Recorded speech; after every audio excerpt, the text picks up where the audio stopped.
ಯಾವುದೋ ಒಂದು ರೀತಿಯಲ್ಲಿ ಒಬ್ಬ ಸೇವೆ ಮಾಡ್ತಾನೆ. ಉದಾಹರಣೆಗೆ ಈಗ ಒಂದು ಕಾಲು ಒತ್ತುತ್ತಾ ಇದ್ದೀನಿ ಅಂತ ಇಟ್ಟುಕೊಳ್ಳಿ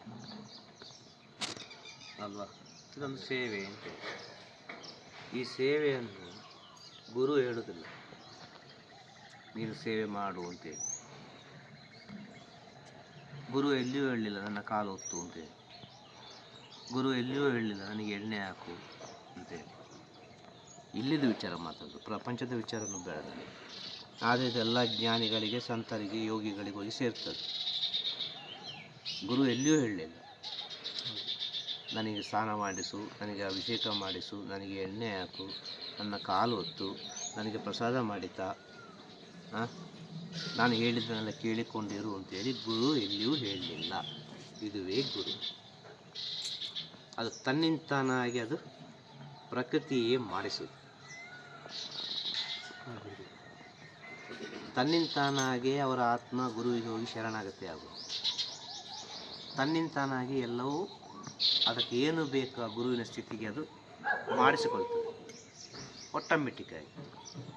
ಈ ಜ್ಞಾನ ಇದ್ದವ ಅವ ಒಂದು ಭಕ್ತನಾಗಲಿಕ್ಕೆ ಸಾಧ್ಯ, ಅವ ಒಬ್ಬ ಶಿಷ್ಯನಾಗಲಿಕ್ಕೆ ಸಾಧ್ಯ.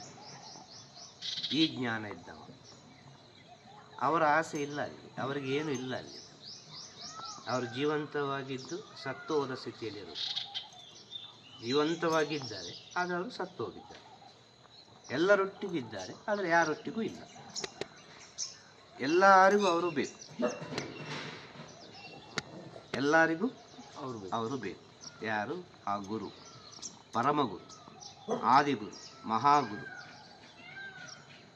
ಗುರು ಇಲ್ಲದೆ ಜೀವನವೇ ಇಲ್ಲ, ಗುರುವಿಲ್ಲದೆ ಜನ್ಮವೇ ಇಲ್ಲ. ಗುರುವಿನಿಂದಲೇ ಜನ್ಮ, ಆ ಜನ್ಮಕ್ಕೆ ತಕ್ಕವಾದ ಕರ್ಮ, ಆ ಕರ್ಮಕ್ಕೆ ದಾರಿ ಹೇಳುವುದು ಪುನಃ ಗುರು. ಆ ಋಣದಲ್ಲಿ ಭಾಗಿಯಾಗುವುದು ಗುರುವೇ. ಅದನ್ನೇ ಶ್ರೀಕೃಷ್ಣ ಪರಮಾತ್ಮ ಹೇಳಿದ್ರು. ಅರ್ಥ ಆಯ್ತಾ? ಕೃಷ್ಣಂ ಒಂದೇ ಜಗದ್ಗುರು, ವಸುದೈವ ಕುಟುಂಬ ಅಲ್ಲ, ವಸುದೈವನ ಕುಟುಂಬ. ಗುರು ಮನೇನೂ ಅದೇ, ನೀವು ಅದೇ ತತ್ವದಲ್ಲಿ. ಖಂಡಿತವಾಗಿ ಎಲ್ಲರೂ ಇಲ್ಲಿ ಅಕ್ಕ ತಂಗಿಯರಾಗಿ ಸೋದರ ಭಾವನೆ. ಖಂಡಿತವಾಗಿ ಅದು ಬೇಕಲ್ಲ. ಹೌದು, ಅದಿದ್ದರೆ ತಾನೇ ಆಗೋದು. ಖಂಡಿತ. ಅದನ್ನೇ ಹೇಳೋದು ನಾವು ಸ್ವಲ್ಪ ಸೂಕ್ಷ್ಮವಾಗಿ ಆಲೋಚನೆ ಮಾಡುವಾಗ ಎಲ್ಲ ವಿಚಾರಗಳು ಅರ್ಥ ಆಗೋದು. ಫಸ್ಟ್ ಆಫ್ ಆಲ್ ಗುರು ಸಿಗೋದು ಹೇಗೆ ನಮಗೆ? ನಾವು ಅವ್ರನ್ನ ಗುರು ಅಂತ ಒಪ್ಪಿಕೊಂಡದಾದರೆ ಹೇಗೆ? ಎಲ್ಲಿಯೂ ಗುರು ಗುರು ಅಂತ ಹೇಳಲೇ ಇಲ್ಲ. ಪ್ರಕೃತಿಯೇ ಅವನನ್ನು ಗುರು ಅಂತ ಸ್ವೀಕಾರ ಮಾಡ್ತದೆ. ಪ್ರಕೃತಿ ಯಾರನ್ನು ಒಬ್ಬನನ್ನು ಗುರು ಅಂತ ಸ್ವೀಕಾರ ಮಾಡಿದರೆ ಆ ಪ್ರಕೃತಿಯೇ ಆ ಗುರುವಿಗೆ ಏನು ಬೇಕು ಅದನ್ನೆಲ್ಲ ತಂದು ಕೊಡ್ತದೆ. ಇನ್ನು ಎಲ್ಲರಿಗೂ ಅರ್ಥವಾಗಬೇಕಾದರೆ ಆ ಭಗವಂತನೇ ಅವನ ಇಚ್ಛೆಯಂತೆ ಅವನ ಒಂದು ಅಂಶವನ್ನು ಒಂದು ಮಾನವ ರೂಪದಲ್ಲಿ ಹಾಕಿಬಿಡ್ತಾನೆ. ಇಷ್ಟೇ ಹೇಳೋದು.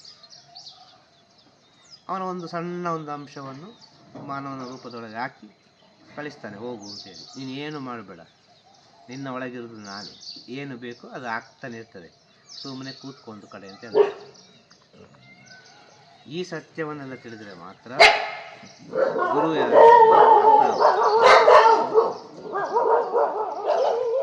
ಅಲ್ವಾ? ಜೈ ನೋಡು, ಈ ಭೈರವ ಅಲ್ವಾ, ಯಾರೋ ಒಬ್ಬರು ಅಲ್ಲಿ ನಡ್ಕೊಂಡು ಹೋದರು. ಕೂಡಲೇ ಅದರ ಡ್ಯೂಟಿ ಅದು ಮಾಡಿತ್ತು, ಪಟ್ಟ ಅಂತೇಳಿ.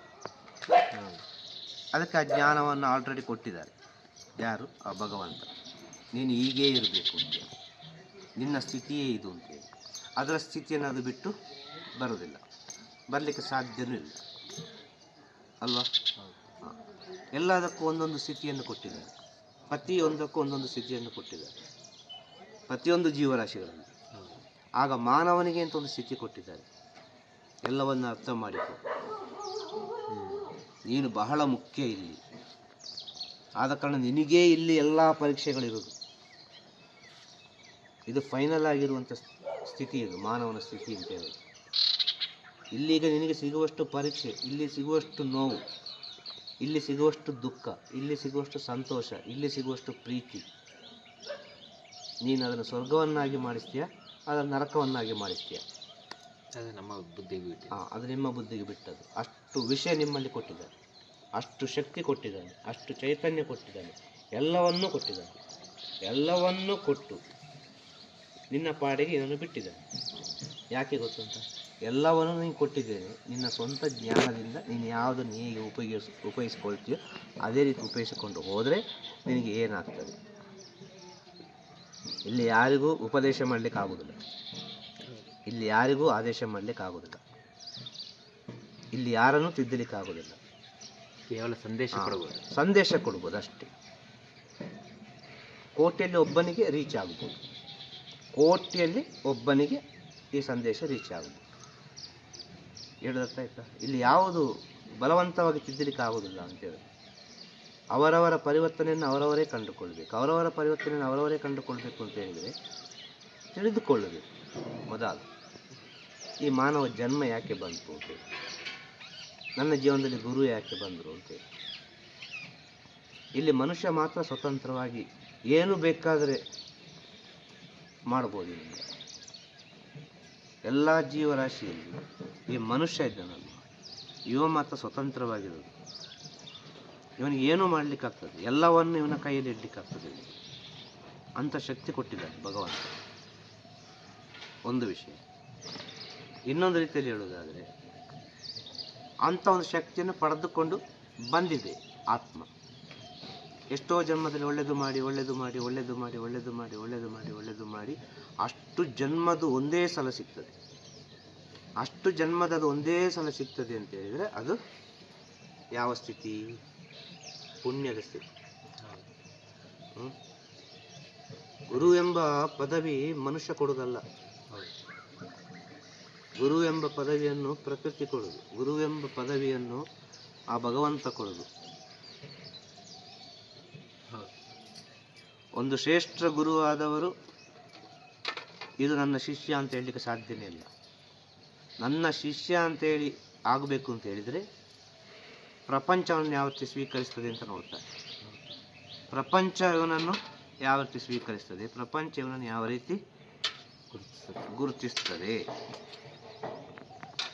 ನನ್ನಲ್ಲಿ ಕಲಿತ ವಿಚಾರಗಳೆಲ್ಲ ನನಗೆ ಬೇಡ, ನನ್ನಲ್ಲಿ ತೋರಿಸಬೇಡ. ನನ್ನಲ್ಲಿ ಕಲಿತ ವಿಚಾರ, ನನ್ನಲ್ಲಿ ಕಲಿತ ವಿಚಾರವನ್ನು ಆ ಮಾಯೆಯಲ್ಲಿ ತೋರಿಸು, ಆ ವಿಷಯ ಸುಖದಲ್ಲಿ ತೋರಿಸು. ಆಗ ನೀನು ಯಾರು ಅಂತೇಳಿ ಗೊತ್ತಾಗ್ತದೆ. ಅಲ್ಲಿ ನೀನು ಸೋತು ಹೋದರೆ ನನ್ನಲ್ಲಿ ಕಲಿತದೆಲ್ಲ ವ್ಯರ್ಥವೇ ಅಂತ ಹೇಳಿ ಗುರು ಹೇಳಲಿಕ್ಕೆ ಸಾಧ್ಯ ಇಲ್ಲ. ಇವ ನನ್ನ ಶಿಷ್ಯ, ನನ್ನ ನೆಕ್ಸ್ಟ್ ನೀವು ಇವನನ್ನು ಗುರುವಾಗಿ ಸ್ವೀಕರಿಸಿ ಅಂತ ಹೇಳಲಿಕ್ಕೆ ಸಾಧ್ಯನೇ ಇಲ್ಲ. ಸತ್ಯವಾದ ಸ್ಥಿತಿಯಲ್ಲಿ ಇರುವವರು ಅವ ಮಹಾಕಾಳ ದ್ರೋಹಿ ಅಂತೇಳಿ ಓಡಿಸಿ ಬಿಡ್ತಾರೆ. ಯಾಕೆ ಓಡಿಸ್ತಾರೆ ಗೊತ್ತುಂಟ? ಪ್ರಪಂಚ ಯಾವ ರೀತಿ ಇವನು ಸ್ವೀಕರಿಸ್ತದೆ, ಆ ಪ್ರಪಂಚ ಯಾವ ರೀತಿ ಸ್ವೀಕರಿಸ್ತದೆ, ಪ್ರಕೃತಿ ಯಾವ ರೀತಿ ಸ್ವೀಕರಿಸ್ತದೆ ಅಂತ ಹೇಳುವ ಕೊನೆಯ ಪರೀಕ್ಷೆ ಆಗುವುದಲ್ಲಿ, ಆ ಪರೀಕ್ಷೆಯಲ್ಲಿ ಆ ಮಾಯೆಯಲ್ಲಿ ಅವ ಗೆದ್ದುಕೊಂಡ್ರೆ ಅವ ಗುರುವಿನ ಸೇವೆ ಮಾಡಿದಂತೂ 100ಕ್ಕೆ 100 ಸತ್ಯ. ಇಲ್ಲಿ ಗುರುವಿನ ಸೇವೆಯನ್ನು ಮಾಡಿ ಜ್ಞಾನೋಪದೇಶ ಮಾಡುವವರು ಬಹಳಷ್ಟು ಕಡಿಮೆ, ಬಹಳಷ್ಟು ಕಡಿಮೆ. ಗುರುವಿನ ಸೇವೆ ಮಾಡಿ 1000 ಪುಸ್ತಕ ಓದಿ 1000 ವಿಚಾರವನ್ನು ತಿಳಿದುಕೊಂಡು 1000 ರೀತಿಯಲ್ಲಿ ಜ್ಞಾನೋಪದೇಶ ಮಾಡುವವರು ಇವತ್ತು ಭಾಳಷ್ಟು ಇದ್ದಾರೆ, ಭಾಳಷ್ಟು ಇದ್ದಾರೆ. ಆದರೆ ಗುರುವಿನ ಸೇವೆ ಮಾಡಿ ಬರುವ ಜ್ಞಾನ ಉಂಟಲ್ಲ, ಅದು ಅದ್ಭುತ ಜ್ಞಾನ, ಅದು ಅಲ್ಟಿಮೇಟ್. ಅದು ಎಲ್ಲಿ ಹೋಗಿ ಸೇರ್ತದೆ ಅಂತ ಹೇಳಿ ಸಾಧ್ಯ. ಅದು ಪ್ರಕೃತಿ ತನ್ನಿಂತಾನೇ ಒಂದೊಂದು ವಿಷಯ ಕೊಡ್ತಾನೆ ಹೋಗ್ತದೆ. ಸೊ ನಿನ್ನ ಒಳಗೆ ಹೇಗೆ ಉಂಟು ಅದೇ ರೀತಿ ಎಲ್ಲ ವಿಚಾರಗಳು ಹೊರಗೆ ಬರ್ತಾನೆ ಇರ್ತದೆ. ಆದ ಕಾರಣ ಒಳಗೆ ಶುದ್ಧವಿದ್ದರೆ ಹೊರಗೆ ಎಲ್ಲವೂ ಶುದ್ಧವಿದೆ. ಮಾಯೆ ಮಾಯೆ ಅಂತ ಹೇಳ್ತೇವೆ, ಹೊರಗಿದ್ದೆಲ್ಲ ನೋಡೋದು ಮಾಯೆ ಕಾಣ್ತದೆ ಅಂತ ಹೇಳಿ ಅಲ್ವಾ?